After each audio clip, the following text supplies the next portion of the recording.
या उस जगह पे आपकी क्या कुछ डिमांड है इसमें? देखिए, एक तो सरकार झूठ बोल रही है कि एक हादसा था। ये हादसा नहीं है, ये एक षड्यंत्र है। इसके अंदर साफ साफ एमसीडी और पुलिस की मिलीभगत है। इस बिल्डिंग के विषय में मार्च में बाकायदा रिटन कंप्लेंट की गई पुलिस को और एमसीडी को, और बताया गया कि ये बिल्डिंग 3 मंजिला बिल्डिंग है। इसके अंदर 2 और फ्लोर्स कंस्ट्रक्ट किए जा रहे हैं, जिसकी वजह से ये बिल्डिंग झुक गई है और ये बिल्डिंग गिरेगी तो लोग मरेंगे, ये कहा गया। एमसीडी ने इस पर कोई कार्रवाई नहीं की। रिटन कंप्लेंट को इन्होंने वेबसाइट पे बंद कर दिया। उसके बाद भी वो आदमी, क्योंकि वो पड़ोस वाले घर के अंदर किराएदार थे, उनको डर था कि लोग मर जाएंगे, वो लोग हाईकोर्ट गए। हाईकोर्ट में उन्होंने रिट डाली और हाईकोर्ट के अंदर एमसीडी के वकील द्वारा झूठ बोला गया कि साहब यहां तो कोई कंस्ट्रक्शन चल ही नहीं रही है और ये किराएदार और मकान मालिक का आपसी झगड़ा है, और ये कह के इस केस तक को बंद करा दिया गया। अब आपसे मैं जानना चाहता हूं, एक आम नागरिक दिल्ली का जिसके पड़ोस में कोई बिल्डिंग झुक रही हो, वो क्या करे? मिट्टी का तेल छिड़क के मर जाए क्या? आत्मदाह करे? क्या करे? वो उसने एमसीडी को कंप्लेंट करी, कुछ नहीं हुआ। उसने पुलिस को कंप्लेंट करी, कुछ नहीं हुआ। उसने अपने पैसे से वकील किया, हाई कोर्ट के अंदर रिट डाली, एमसीडी ने वहां झूठ बोल दिया, तो कोई करे क्या? तो सीधा सीधा ये है कि एमसीडी के कमिश्नर से लेकर नीचे के अधिकारी इसके लिए जिम्मेदार हैं। और जब से ये एमसीडी के कमिश्नर आए हैं, क्या नाम है इनका, संजीव खिरवार, जो अपनी बीवी के साथ कुत्ता घुमाने के लिए पूरे के पूरे स्टेडियम को खाली करा देते थे, खिलाड़ियों को भगा देते थे वहां से, ऐसा बदनाम अफसर जब से एमसीडी का कमिश्नर बना है, तब से एमसीडी के अंदर भ्रष्टाचार खूब बढ़ गया। सीधे तौर पे एमसीडी के कमिश्नर और एमसीडी के डीसी साउथ को इसके अंदर सस्पेंड करना चाहिए। जेई और एक्सीएन को तुरंत जो है एमसीडी से डिसमिस करना चाहिए, उनको नौकरी से निकाला जाना चाहिए। वरना यह है कि कोई कार्रवाई तो होती नहीं है, कोई जवाबदेही तो है ही नहीं। कोई मर जाए, जिसका मरा है वो रोता रहेगा। सीएम रेखा गुप्ता भी गई और जांच का ऑर्डर दिया है, कहा है कि देखिए, बख्शा नहीं जाएगा। इनकी जो जांच है वो सिर्फ मिट्टी डालने वाला काम होता है। पालम में फरवरी 18 को आग लगी, 9 लोग जिंदा जल के मर गए।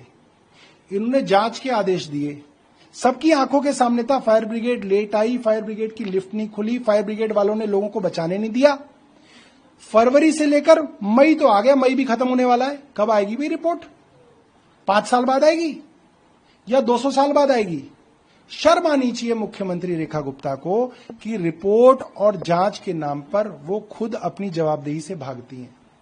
उनके चहेते अफसरों को क्योंकि डीसी और एमसीडी के अंदर कमिश्नर लगाया जाता है, इसलिए वो उन पर कार्रवाई नहीं करना चाहती। कार्रवाई करें, रेखा गुप्ता करें, एलजी करें, वरना ये जो है ना ढकोसला करना बंद करें।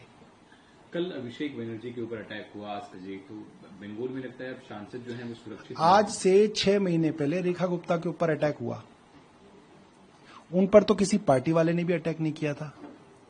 एक डॉग लवर, पशु प्रेमी ने आके उनको एक थप्पड़ मारा, उनके बाल पकड़ के उनकी टेबल पे उनका सर मारा। हमने तो मजाक नहीं उड़ाया, हमने तो नहीं कहा कि भैया जनता नाराज है इसलिए इनको ठीक पील रही है। हमने तो कभी नहीं कहा इनको ठीक पीटा जा रहा है, हमने तो नहीं कहा। मगर अपोजिशन के आदमी के ऊपर भारतीय जनता पार्टी के कार्यकर्ता हमला कर रहे हैं, बाकायदा फोटो से आइडेंटिफाइड है, तो उसके ऊपर भारतीय जनता पार्टी जश्न मना रही है। इस तरीके के जश्न अगर भारतीय जनता पार्टी मनाएगी तो वो देश में अराजकता फैला रहे हैं। और देखो, सबके ऊपर अटैक हो सकता है, ये कोई बहुत बड़ी बात नहीं है। अटैक किसी पे भी हो सकता है और कहीं पे भी हो सकता है। भारतीय जनता पार्टी आग के साथ खेल रही है, और जिस दिन ये जनता भारतीय जनता पार्टी के खिलाफ खड़ी हो गई तो कोई नहीं बचा पाएगा। इसलिए मेरी भारतीय जनता पार्टी से विनती है कि आग के साथ ना खेलें, जो गलत हुआ उसको गलत कहें, वरना आपके साथ भी होता रहा है, ऐसे काम ना करें। बीजेपी का होता है। कौन पब्लिक? भारतीय जनता पार्टी की कार्यकर्ता हैं, उनकी फोटो निकाल निकाल के दे ली। भारतीय जनता पार्टी के कार्यकर्ताओं ने पत्थर मारे, अंडे मारे, इसमें पब्लिक कहां से आ गई? हाँ, रेखा गुप्ता जी को जिसने थप्पड़ मारा था वो आम आदमी था, कोई उसका किसी राजनीति से लेना देना नहीं था। तो ये दोहरी पॉलिटिक्स कैसे होगी जब आपको आम आदमी पर, आपको एक आम इंसान हमला कर दे तो आप उसको कहें जानलेवा हमला हो गया। और आपके राजनीतिक टट्टू अगर किसी अपोजिशन के आदमी पे हमला कर दें तो ये पब्लिक का गुस्सा हो गया, फिर तो आप भड़का रहे हो पब्लिक को, फिर तो आप ये कह रहे हो कि अपोजिशन के पार्टी के नेताओं के ऊपर हमले हो जाएं, हमारे कार्यकर्ताओं की हत्या कर दें और हम कह दें पब्लिक का गुस्सा है।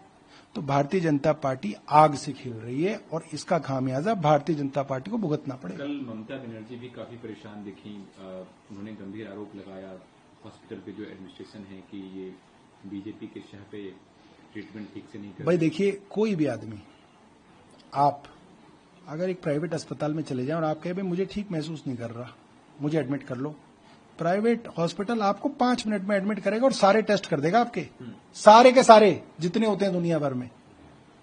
और यहां पे एक आदमी को पीटा गया, वो अस्पताल गया और डॉक्टर हॉस्पिटल कह रहा नहीं तुम्हें तो एडमिशन की जरूरत ही नहीं है। तो जाहिर है ना दबाव है।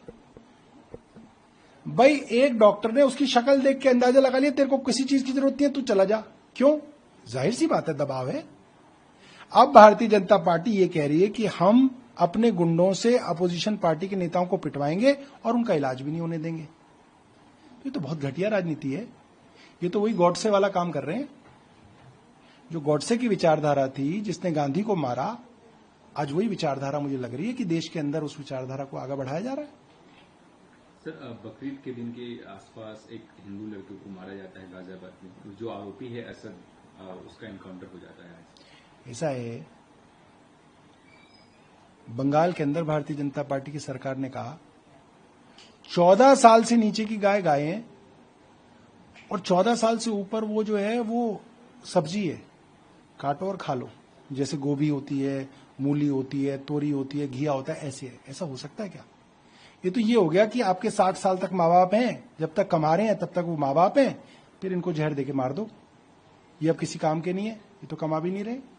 इतनी घटिया मानसिकता वाली भारतीय जनता पार्टी को देश से माफी मांगनी चाहिए और गाय को राष्ट्रीय पशु डिक्लेयर करना चाहिए, ताकि गाय 14 साल की हो या 18 साल की हो, गाय मां रहे और उसको काटना तो दूर, सरकार को उसको चारा खिलाना चाहिए अपने खर्चे पे जब तक वो जीवित है।